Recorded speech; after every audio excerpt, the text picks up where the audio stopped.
You could get them, but can you keep them? When I walk, when I walk, when I walk, when I walk, She on her second husband.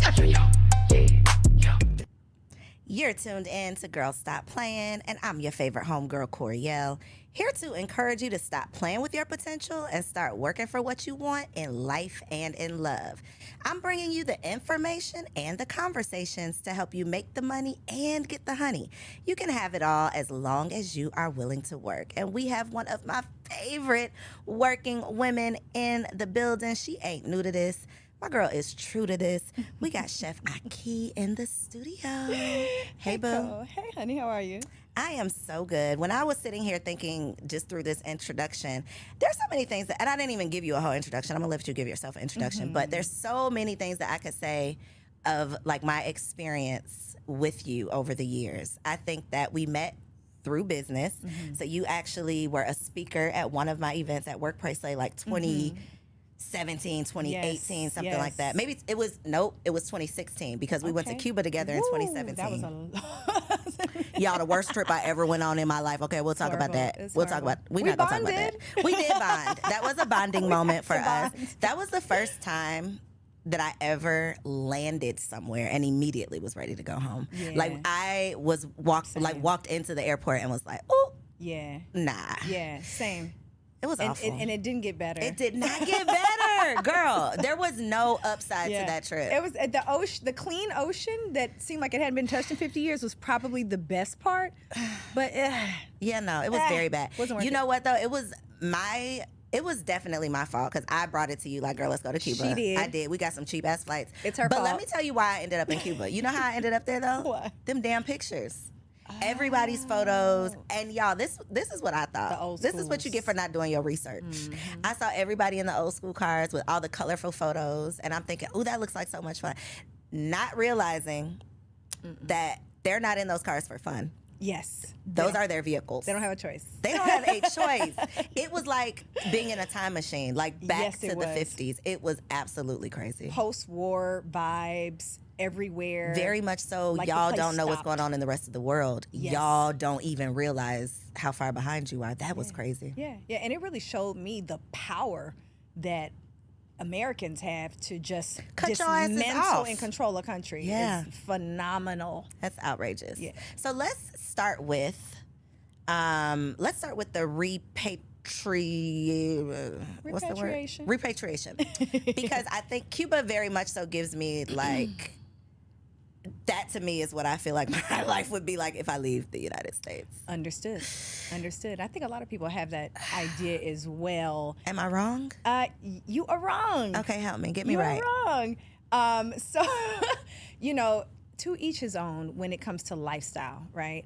And I think that as Americans, we do get used to a lot of creature comforts. And for me, I really needed a balance because I do like my creature comforts. And there's certain things Girl, that what's I a just... creature comfort? A creature comfort is just... the all the little things, what we say are little, I'm sure they're huge to others. Girl, like hot water? For example, most of my neighbors likely don't have a dryer. Instead, they Belize. dry their clothes outside. Yes, in Belize. So for me, that's a creature comfort that I truly enjoy. Why? Because I want that crispy, fresh, warm towel fresh out the shower. I personally really like that. Now, have I tried to say, well, let me see what this would be like just to hang my clothes out and see how it would be? The truth is, it's so hot and it's so breezy that by the time I took my clothes off the line, I realized half the stuff that I wear, it's also summery clothing. It's very thin, right? So half the time I end up not needing the dryer unless it's my blankets and towels. So, there's creature comforts sometimes have to do with your environment. Got you. So I'm learning. What's another something that we probably take for granted? Oh man, I could tell you so many things. I would say one of the things is that in a lot of countries, third world countries, the electricity will turn off randomly, okay? Now, in truth, it's nowhere near as bad where I am as I've heard it can be in certain countries in Africa, et cetera. Where I am in the 3 years that I've been in Belize, it's turned off maybe 3 times. How long is it staying off? And it's usually on an average maybe 10 minutes. Okay. So this is not extreme, but it is abrupt. And it is like, whoa, I was just into that Netflix movie. What just happened here? Well, and then we look outside and we see the whole town's dark and people are just go out on their porch and have a beer and wait for 10 minutes and go back in and start life. And it's become kind of fun to me when it happens. I'm like, oh, Let's just have it a party, happened block again. party outside. Oh, we just gonna relax. you know? Wow. So it's not huge, but it is different. Very different. Okay, what is the, and I feel like there's, when I think of this conversation, it's almost like the type of traveler that you are, because you know you got some type of travelers like me. I want to be on the resort, like unlimited. I'm like an unlimited, all-inclusive Yes. resort type of girl. I don't want to think Yes. about anything. I don't want to pay for anything extra. Everything's already covered. Let's just do it. That's me. Yep. Some travelers are more like adventure travelers, or they want to True. get out. They want to be with the locals. They want to like immerse Yes, themselves in the in the culture. culture. I feel like you are probably more on the cultural side than the all-inclusive side. So for you, I assume that this was an easier transition. Because you are very much so, the retreats that you do, right? They're very much so, I think, because I have not personally been, but they seem like they're very immersed into nature. Like you're with the locals, you know, like you're doing all of these things. Well, I try to keep a really good balance because I understand who I'm serving. And I think that Black women, I must say, we are some of the pickiest. We are. When it comes like to what we just like. everything. We like what we like. And so I get it, you know, so I really try to serve them in that way and give them the best of both worlds. All of my retreats are at 5-star luxury resorts, period, point blank. I know for me, a big thing is sheets. Beds, if that bed's not soft and those sheets are not soft, I just can't not do it. I just can't do it. So I look for that, and then I try to kind of work with the resort to give my girls an immersive experience option.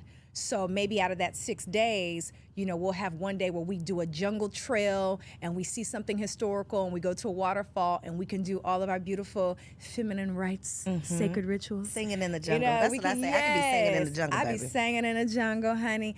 And so we do all of those things because that's the goal really of the S&W retreat, is to give women a place to heal outside of their natural environment. And sometimes to heal, we gotta get out of what we're used to. It might be a little uncomfortable, but it's not a lot of women that could say, I walked into the forest for a whole day by myself and just let God talk to me. Sometimes you need to take your ass and just go be quiet. Have you been to a, is it called a silent retreat?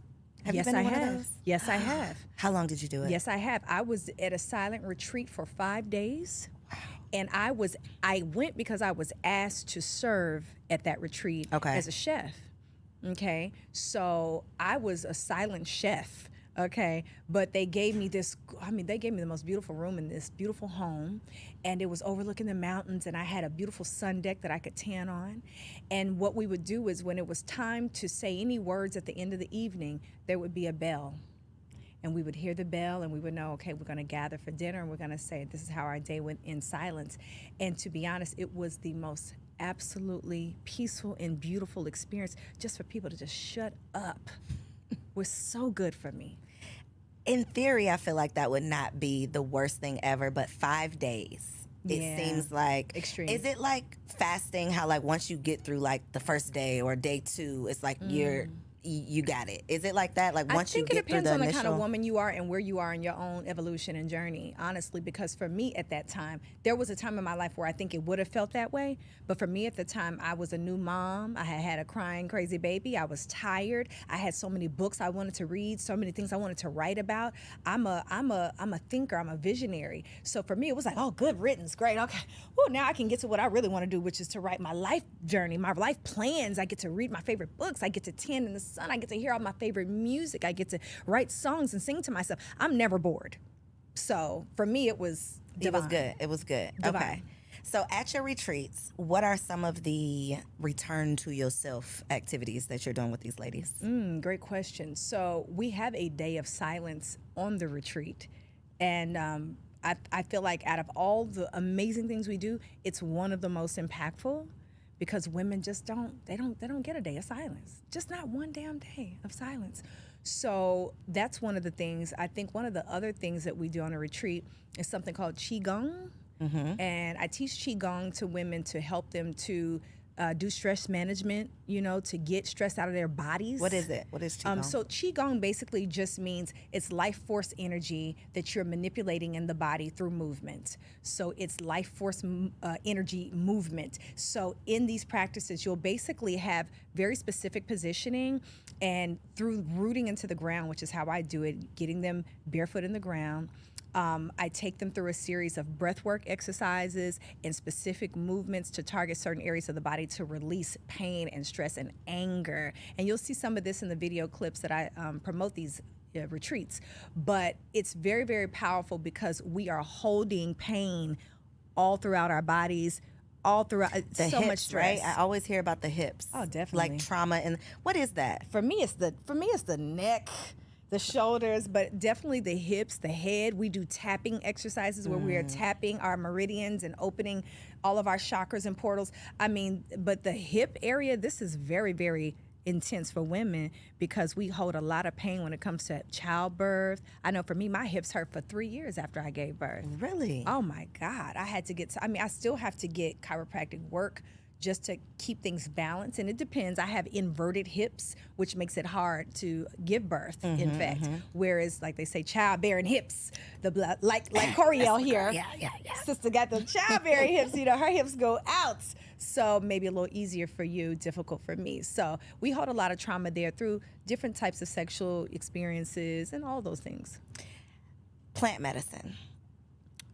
Let's talk about it because the people are talking about it, but are they talking about it with the right people? There's a lot of misinformation out here on these internet streets. Yeah. And I can vouch for you, right? I think that's important. Let's talk about that too, having people on these platforms that you can't vouch for. Yeah. Okay, we can vouch for Ahki. I know that you are not just out here doing something you heard about, right? There's certain things that you've experienced yourself personally several times over before you start introducing them publicly, right? So just talk briefly about what plant medicine is and maybe like some of the types of plant medicine for people who may be unfamiliar. Understood.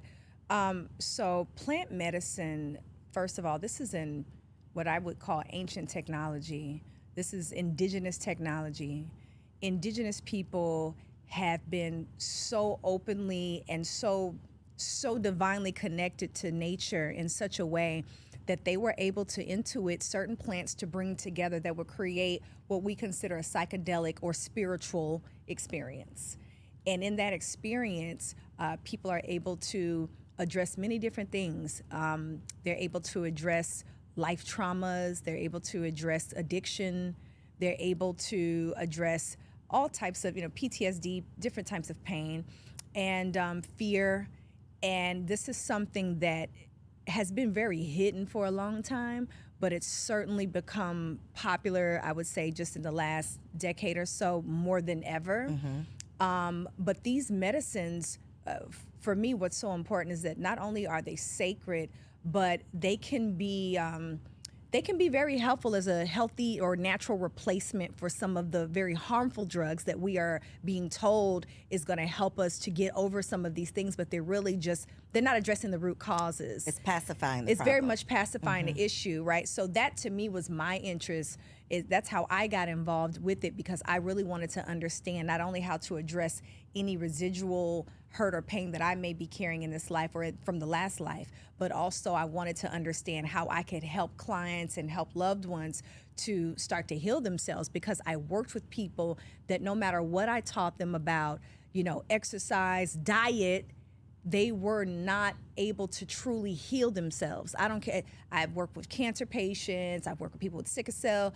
I've had so many people that they had emotional trauma that they were holding on to. So I figured maybe through plant medicine, I could help them to overcome some of the mental, spiritual issues so we could help the body to heal. And I think that's the importance of even talking about these resources, I guess, these non-traditional or things that us culturally, because truly we are the originators of a lot of these things, but it's gotten lost over the years and through the generations, to the point where now so many people are like this is witchcraft. This is, all of these negative connotations when this was the original. Like, I know you didn't think that these pharmaceutical companies have been around for that long, right? So what do you think the medicine lady was doing? Absolutely. Like, what do you think people were doing before westernized whatever came along? Specifically for mental health. Because how much trauma have we all seen? I'll speak specifically. My grandmother, for example, my grandmother was a nurse and a mother of 5. One of her children was special needs, and one of her children, her only son, was burned in a house fire, 85% of his body. Now, I'm a mother of a boy, you're a boy mom. We know when our child don't breathe right, the way that feels. It's traumatic. You feel like you're oh my God. And so when I think about what that would do to a woman's pain body who still has to show up for all 4 of her children and a special needs one, I think about her having to show up at work and smile, her having to show up with her husband and her church family, etc. What that took from her in strength. So when I think about what we've passed down in trauma, fear, just being in an environment where racism has been the majority of the experience for Black people in America alone, brown people have such need for these medicines. That also for me was a huge interest, and I can proudly say that I have personally brought in maybe over 2,000 to 3,000 people into plant medicine, Black and brown people here in the Midwest and the South. I'm one of the first Black women, to bring plant medicine to the Black community. And it's such important, such necessary work that you're doing, and then having the conversation to educate people about it, because otherwise, that little thing will pop up on Instagram, the fact checkers. That's what I feel like our lives have been full of, like those fact checkers that are trying to tell you something that they don't even know. They don't know the truth, but they want to fact check what they think you got going on, and just steering the conversation in different ways. And then people are truly suffering because they are afraid of what could truly save them or heal them, at least. But we're so caught up in the fact that our doctors are the end all be all. Our doctors have our best interest at heart. The pharmacist down at the at the pharmacy is gonna save your life, and that is not the case. And so I think just having these conversations about there being alternatives, right? You don't have to only, there's more than one way, I guess, to find a solution to the problem. You got options. And I think it's important to note, too, that, ayahuasca, psychedelic fungus, all of these things, they're not necessarily tools that cure and fix anything per se. And I think that's very important, because people, they may say, well, I knew this person and they did that, and, their character is still flawed, or they're still dealing with trauma, and I think that's important. I want to state that these things open the door for more possibilities of healing, maybe deeper possibilities of healing. But at the end of the day, the human will is still in effect, and divine will is still in effect, and you still have to choose your healing at the end of the day. And have responsibility. Take some responsibility, accountability. I think is super important. One of the issues specific to women that keeps coming up is fibroids. And you've been, okay? She ain't new to this, y'all.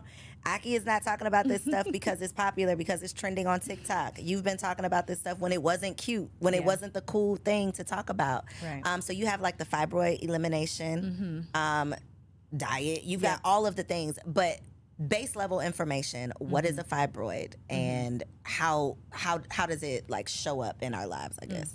Great question. So yes, fibroids affects 1 in 3 women in the U.S., and this is really a pandemic of crazy proportions for Black women and women of color. And everyone wants to understand why there's this huge disparity, with us.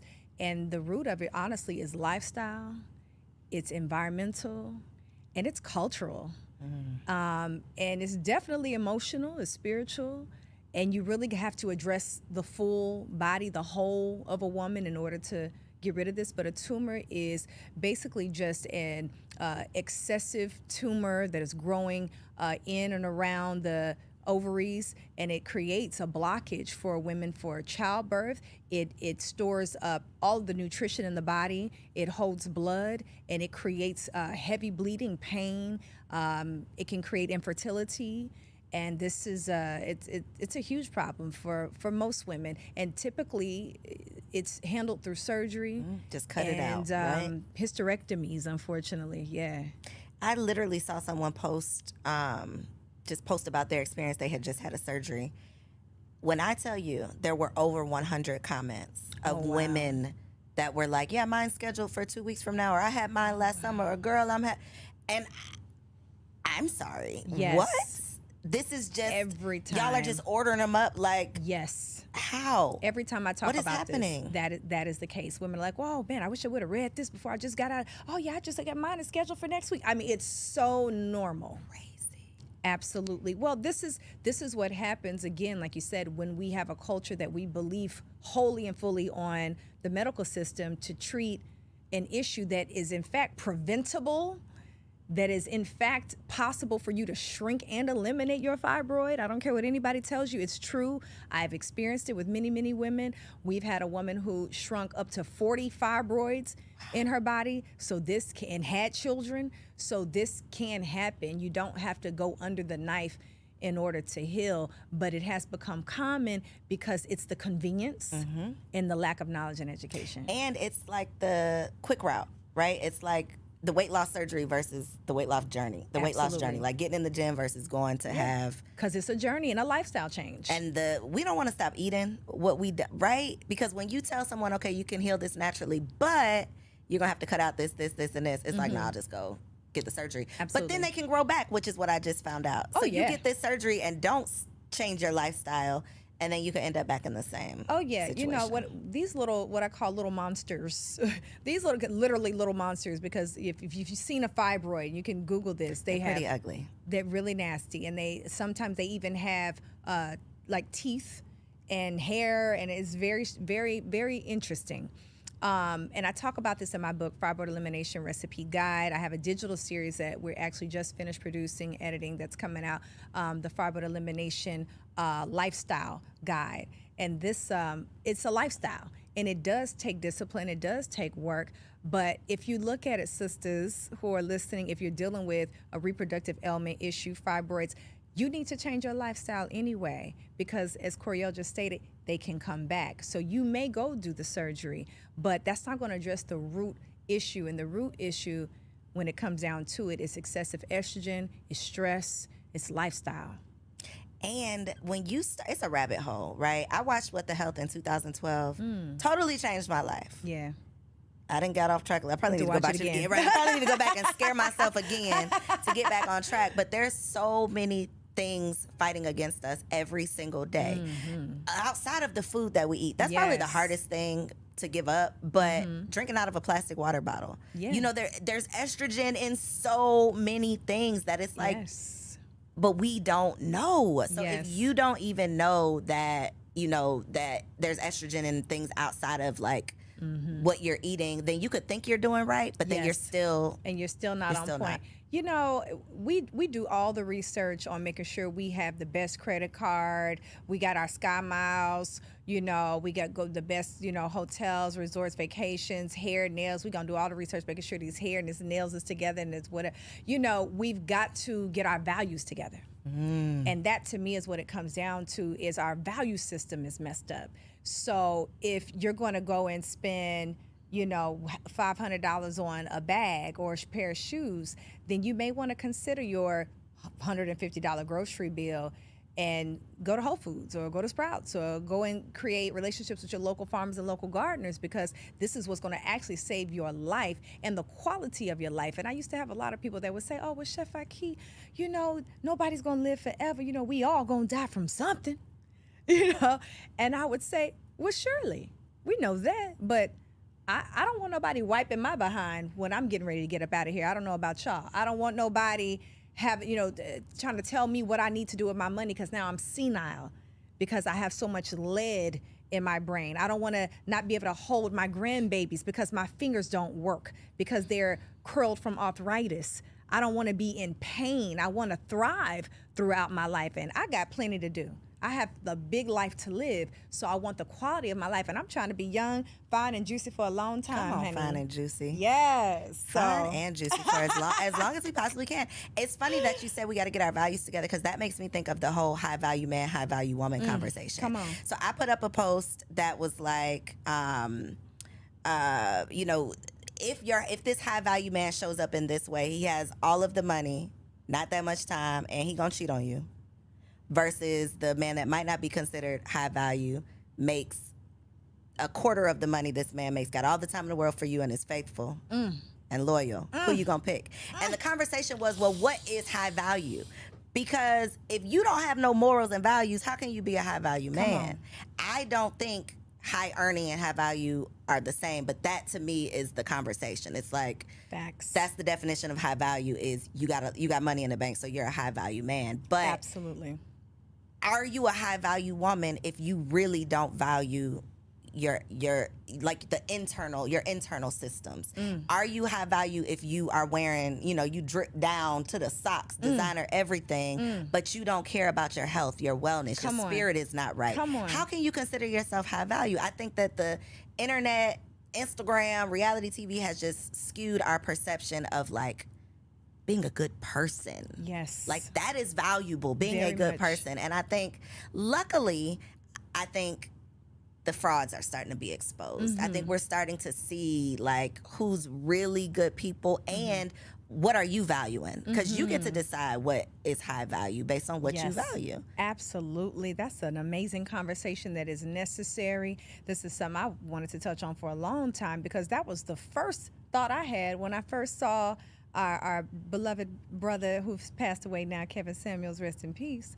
I don't wish nothing bad on you, but him perpetuating that idea out into the Black community of high value male being strictly based on your income is ridiculous. Do you know how many wealthy men have been left because their prostate is toe up and they have ED and they cannot perform? So she done ran off with half your money, high value brother, and she is giving the cookies to Pookie and Ray Ray, fresh out the county, okay? Because she is being satisfied, okay? So that conversation was always ridiculous to me as far as value is concerned, because we understand that the number one value is you gotta love God, and that's how I feel about it. And to me, loving God means, so we can address all the spooky people in the room. If y'all think I'm being spooky, I'm not referring to that. I'm saying love God, meaning you love truth, you love wisdom, you love integrity, you love high moral character. If it ain't about divine law, divine order, divine union, divine marriage, then we're not talking about nothing. You don't have no integrity. You don't have no value. You don't have no sir. value to me. That part. So who has value to you these days, Ahki? Is Ahki single out in these streets? Let's talk about it. I am single. Ahki says she want to talk about these niggas, so let's get into it. Let's get into it. Ahki single. I Okay. am single. Yeah, I'm single. And I was on what's your brother's podcast, Finesse. girl? Jonathan. Child, he's so funny to me. He's so cute. He's so funny. He's so cute. He is so cute. He is so cute. I mean, he's that's was he flirting with you? We're not was in he the flirting same with you arena. when you did his He was not He wasn't? flirtatious. No, he said you're so beautiful. He treated me like a He queen. is very different off camera than He he is is. very much different. so like playing a role. Oh, absolutely. Very You know, much so. he totally. And I get it. I dig it. Do It's your working. thing, It brother. works. It works, right? But no, real Jonathan was very respectful. You know, you recognize a queen when you see one, and that's fine. And I was respectful. And I think that, you know, brothers know when it's Who they safe. can play with, right? That part. They know who they can play with and who they can't. So that, and he said that. He said it must be difficult for you, and that the men that you would even consider, it's like a 0.001% chance, because you are a plant-based woman, you are a woman of value and integrity, you're not trying to play no games, you are a woman who has a career. You know, you're a world traveler, you're a global consciousness woman, Cultured woman, spiritually conscious, cultured woman. And I, most people don't recognize, but I'm actually very revolutionary. I'm very much a black first kind of woman, and that's something that I really bond with Coriel on. Is she's all about her community, and I'm that kind of woman as well. So even a brother that had that doesn't have that, Won't stand a chance. it wouldn't work. It wouldn't work. Who would work? Who's your celebrity crush? Oh, I love this. Celebrity crush. If I had a celebrity crush, it would possibly be someone like, oh God, this is so. It's not that hard, Ahki. Who is it? Tell us. There are celebrities that are gorgeous to me, but I just can't crush on you because I don't know your value system. I don't know how you get Okay, down. let's say they have great value. Aesthetically, I mean, value aesthetically, who I think is a beautiful brother. I think Method Man is Girl, a I beautiful was about brother. to say, let me go first, and it was gonna be Method Man. Damn it. But Method Man got the jab. So Did he? Method Man got the jab, honey. Because so. that's why Redman didn't do this. Yeah. See, now that Yeah. now That I'm would be a deal side-eyeing breaker. you. So let's talk about that. Because 'Cause I this can't is a safe do it. space to talk about that. Is it? Can you say jab? Will YouTube block us? No, I don't think so. Let's call it What can we call the. it? The You can't poke. As Poke. if I jab like and poke are Let's not the do same. poke. Okay, so that during the pandemic, that definitely separated people. Absolutely. It drew a line in the sand. Either you over here Line in the sand. or you are a conspiracy theorist, crazy person, where we were definitely playing in the crazy pool, right? We playing in the Crazy crazy pool, pool. right here. Now the world has shown that we weren't so crazy, right? That's right. But I was saying to my husband, we were very much so on the same page. Good. The pandemic is going to expose, though, what side were you on? And a lot of relationships and marriages did not last because people were like, wait a minute, you believe what? Wait a minute, you doing what? Wait That a is a minute. fact. They were not on the same page. And I for sure remember thinking like, oh my God, dating right now?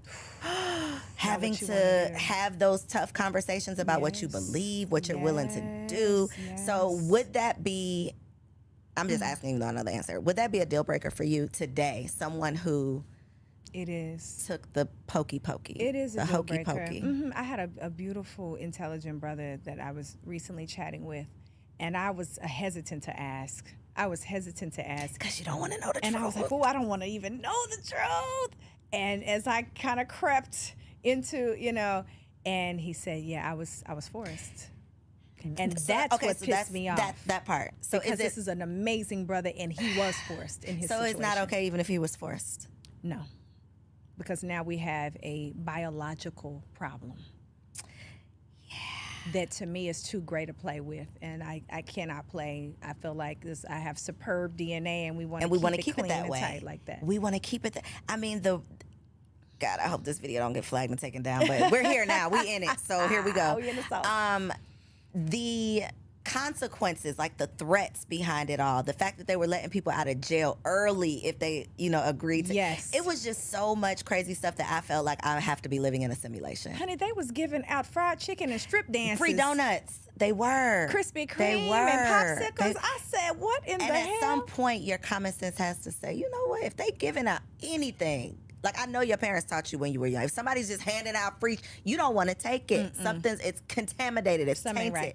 And now the fact that they will say like specify like we want blood from people like if you're donating blood, non-vaccinated blood or it's like Yes. So we're superior at this point because we are not genetically modified. We're non-GMO. Yeah, we're non-GMO over here. I'm gonna get the T-shirt. And it's no shade because my heart truly goes out to several people who I know did not want to do it, and for their livelihood. I mean, this is a civil issue. This is a legal issue, if you ask me. But you cannot force people or coerce people. That's what it right? was, coercion. That's what it was. It was a coercion, and that to me is where we got a bigger issue now. Okay. Yeah, because personal freedom is that whole my body, my choice, that went right out the window. Right. We were just the year before yelling my body, my choice. And now you don't have no choice. Your body belongs to us. and you got to do what we say if you want to work this job, or if you want to Yes. go. I mean, it got so crazy to the point Really where bad. it was literally like, okay, like you said, it's me, it's me, you or me. Like, I have to choose myself, and so many people were not in a space financially or logically to Yes. choose themselves. They got caught Yes. up in the fear mongering, which is, you gonna die if you don't do this, and now it's like, well, you might die because you did it. Yeah, absolutely.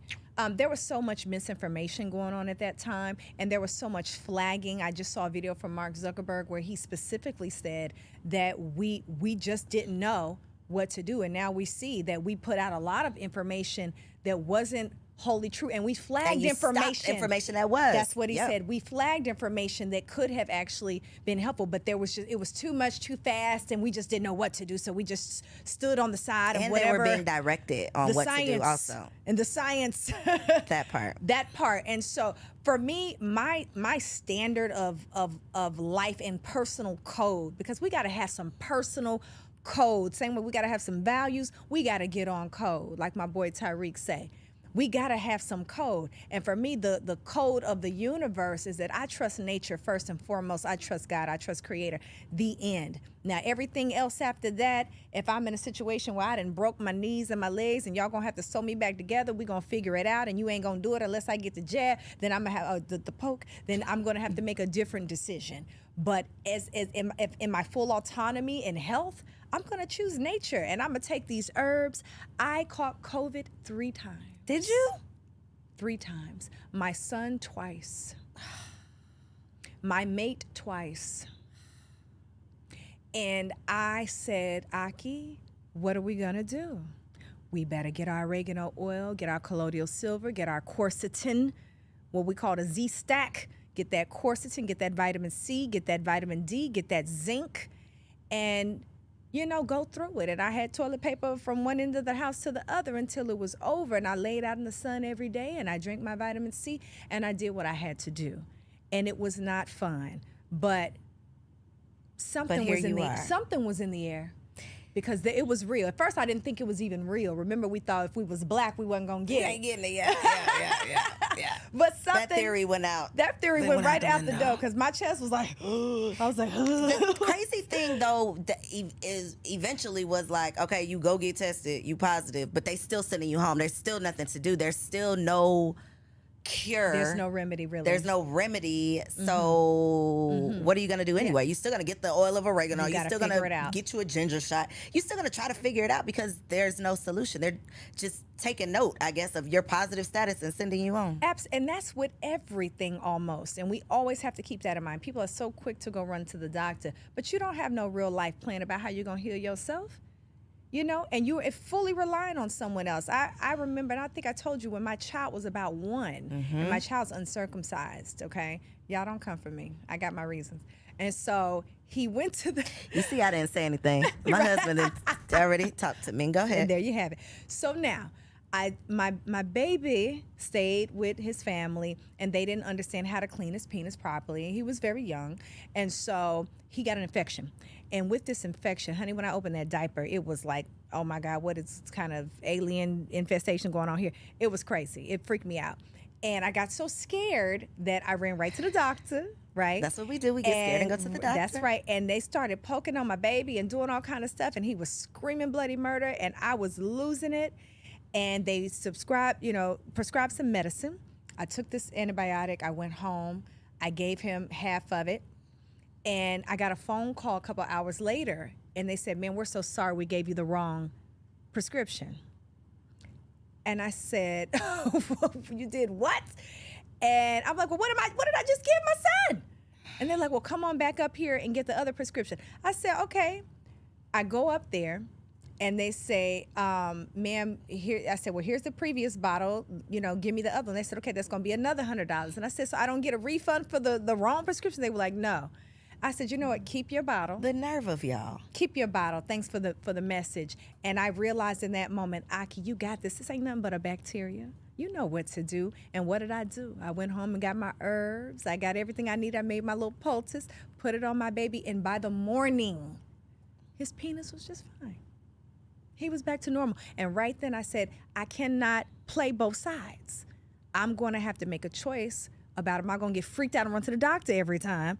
And I got to rely on these people to potentially poison my child and make it worse than it was. That is the crazy. This whole medical malpractice. Like, if we really started doing research on the medical malpractice, the fact that these doctors are literally practicing, Yes. right, on you, with you, hoping that whatever they prescribe you is going to fix the problem. But we all know it's not going to actually fix the problem. It's going to pacify the problem and lead you to the next drug for them to prescribe. Yes. It's just this revolving door of foolishness because we're giving all of the responsibility, all of the power over to these people who are paid by pharmaceutical companies to prescribe these pills. Well, see, when you say that, you know, we in murky waters. You know what I'm saying, sister? We're in dangerous waters and dangerous territory when you talk like that, because this is what I experienced when I released my TED Talk, you know.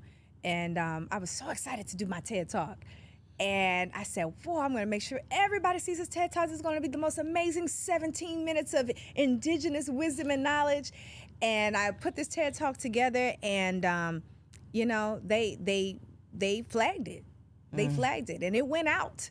But on their page, they flagged it and took it down eventually.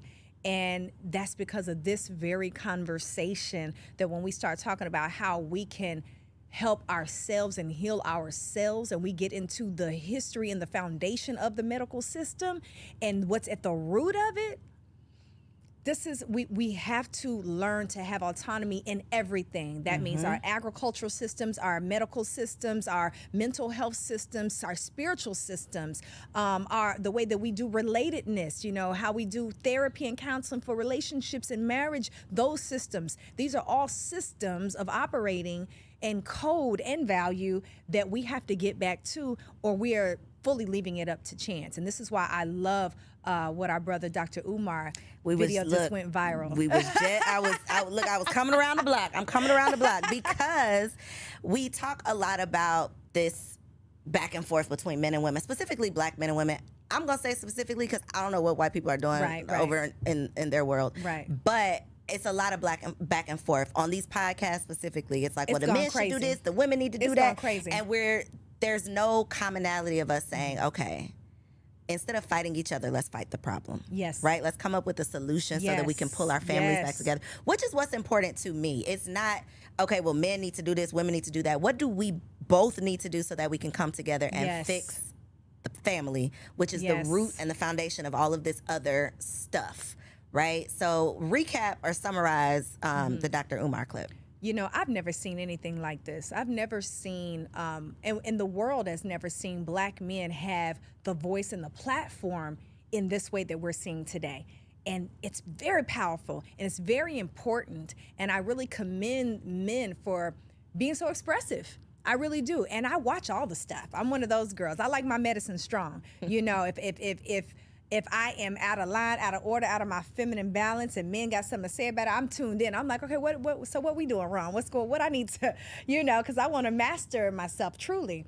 And so, and I have work to do. We all do. And so I listen, and I've been hearing for them and trying to hear for their heart and their soul and what they truly are asking for from us.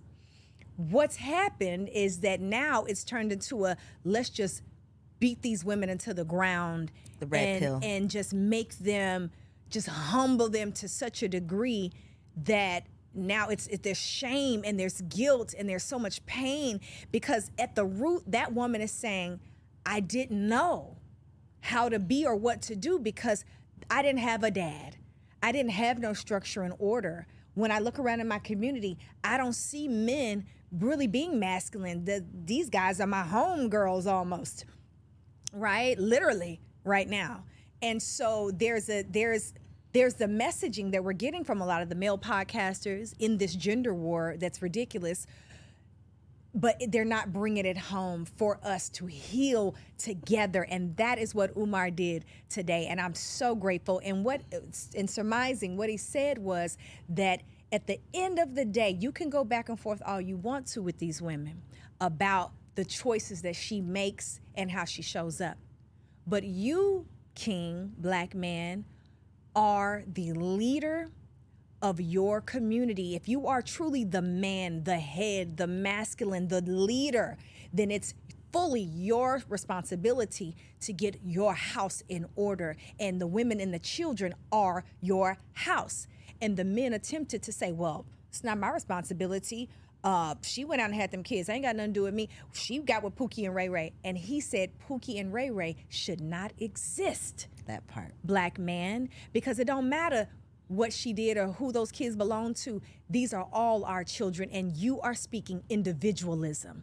And that, to me, is the cultural break that is at the root of the issue that Black Americans are having, because everybody else knows who they are. They know who they are, they know where they're going, and they're working together for the one goal as a whole. We are still stuck in individualism, where we want to get something for us and me and mines, and good luck to the rest of y'all. And we have to have a holistic vision for Black people as a nation and a community, or we will continue to see what we're seeing. That part. And I've said jokingly several times, like, I'm just basic Black, right? I can't go home to another place. I don't know the tribe that I come from. I don't have a family member off in Haiti that I don't have any of that, right? I don't know my lineage. And I think so many of us basic Black people who, this is all we know. If I can't name them, I don't know them, right? I don't have a family Bible that goes back 10 generations and I can pinpoint when they came here. I don't have all of that. And I think that is the root cause of a lot of what's missing in the Black community is we don't have a sense of community because we don't know. We don't have culture. Black people, we talk culture, this, culture, that. We don't really have any culture. We've been dismantled. We don't have a language. We don't have not for real, right? We don't have a language. We don't have a religion that we know came from us, right? We know what was passed down to us from our oppressors. That's what we are repeating. And so I think because we don't have that sense of culture, we don't have a sense of community. Your kids are your kids. Good luck to y'all, but I'm taking care of what I need to take care of at my house versus thinking about this whole neighborhood as being my community. Or your kids are an extension of me because we're all a part of the same community. So what can I do to improve and enhance and add value back to everyone versus just feeling like I'm only responsible for mine? And I think in that clip specifically, he kind of humbled those men because it's like, well, how can you even claim to be a man if you're okay with any child going without? Because the men were basically saying, well, good luck. I'm gonna go over here and create my own family, but, forget y'all. And it's like, well, how are you going to be the leader of a community when you don't actually care about the community? Absolutely. Great point. That's exactly what was being said. And what you're talking about as far as community and culture is concerned, that is at the root of the issue, in that our culture has been fully dismantled, and we do not touch and agree on how we should move forward and with what culture should we be moving forward in. And I think that it would be best for us to move past whether or not we are the same religion, we have the same amount of money, all of those things. None of that's going to get us nowhere. If we cannot agree on basic principles of living, we know for a fact that right now, if we needed to be fully sustainable with clothes, food, shelter, electricity, the basic health care, the basic things of life beyond your personal principles and all those things, beyond that, we are not even self-sufficient and sustainable in that. We were doing better in Tulsa, Oklahoma than what we're doing today. And we have more information, more resources, more, right? But now we don't have the mentality to go with it. That part. And that is the part. So if we actually wanted to move forward and have real earth power, what I would consider global respect, you know what I'm saying? And that's why we always get our ass kicked, and going to jail, and then we get online and complain about it, and so-and-so got murdered. It's because of the global respect, because Black man, they're looking at you and the way you handle and deal with your woman and your children. Unfortunately, it's how they value you. And that's what it is at the end of the day. Yes, sisters got to get it together. But let's keep it real. Women do what we think y'all like. We try to show up the way we think y'all like. That's why there's all this fake butts and fake this. And how many women are having these babies trying to hold on to a man? Having babies trying to hold on to a man because the men are not honest. I don't know how many brothers have tried to hit me with this poly this and poly that. We're having this polyamorous conversation, but half of the men who are talking that, they have no elder counsel from any elder men who have that experience. How, resources you don't know how to sustain. manage. You don't have the proper resources. Half the black men in America make $40,000-$50,000 a year, facts. So you don't have the resources to sustain that, right? And when you pull your penis out without protection, You don't have the you resources. have no more control over that seed. I thought the penis wasn't enough of the resources. No, you don't have any control over what the woman does with that seed, right? So if you're doing that, then this could go many ways. And at the end of the day, those children are going to be looking to you as an example of how to be. So how are you showing up? Because women are going to be open and receptive as our nature to whatever the love and the expression of that love that you are bringing to the table. Typically, we're just going to receive. We want your instruction. We want your direction. We want your leadership. But you got to be in tune with divine will. And that means it's including everybody. You don't just walk past a hungry child. That part. You don't walk past a child that's out of line. You help and talk to them and put them back in line. We're all one people. That's how the world sees us, and we have to start seeing ourselves that way. I love it. So for the people who are trying to get out into the world, who want to come on over to Belize or attend one of your retreats, how can we find out more information, and what do you have coming up that we can support? Awesome. So currently, September the 9th through the 14th, you can go to the supernaturalwomanretreat.com, and you can certainly join me. There are a few slots available where we do an all-inclusive beachfront property, 5-star luxury resort where women can come together. I usually don't do more than 25 women, and we come together to do a lot of spiritual work as well as just have a good time and relax and enjoy ourselves. For people who are interested in seeing the country and they want to learn how to move out of the U.S. and maybe go to a place like Belize, there's many, many options on the lower level. There are people who maybe just want to go for 6 months to a year and stay at a property and get to know and learn and understand the culture. That is an option, and you can reach out to me for that. But also, if you're interested in permanently relocating there and buying land, maybe you want to have some investment properties there. Lots of those options are available to you as well. And I'm involved with several different developers who have lands in the north and in the south of Belize. So you can certainly reach out to me there. You can find me right on Instagram. You can reach out to me through my ahkitaylor.com. You can reach out to me, and we'll be having Zoom classes regularly for people who want to get that information. I love it, y'all. We will make sure all of the information is in the description below. Make sure you share this episode with a friend. Don't flag me. Do not report me. If you don't like what we talk about, just log off, okay? But if you did like it, share it with a friend. If you happen to be listening to this, leave your girl a review. We appreciate you. Thank you for tuning in, and we'll see you on the next episode. If you enjoyed that episode, make sure you subscribe to the channel so you don't miss out on any upcoming content. And take it a step further and go ahead and join our private community over on Patreon, because it comes with some pretty bomb perks, including early and discounted access to our upcoming events, behind-the-scene exclusives with some of your favorite guests, the opportunity to call in on an upcoming show, the chance to vote on topics and guests for brand new shows, and I'm even giving you unlimited access to my vault of business classes where I'm teaching you everything from Airbnb to developing digital products and everything in between. And you can get access to our Patreon for as little as $5 a month, okay? Get in where you fit in, and I'll see you on the inside.